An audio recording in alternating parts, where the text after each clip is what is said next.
It's a 93 Land Cruiser, even with a differential front side. It was so dirty. So much sludgy, dirty, blacky oil.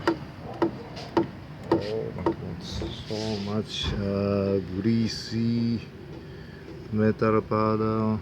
Also, should change new one. It's so blacky. Alright, a little bit top side. Alright, look at that.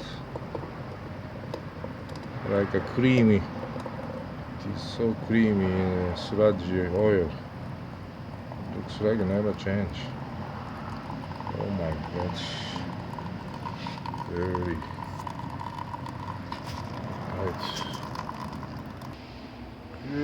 The gear oil is 80, 90.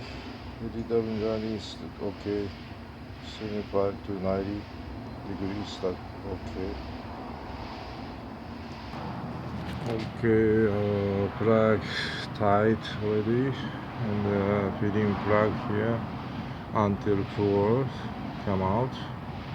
So that's all quantity until full. Okay.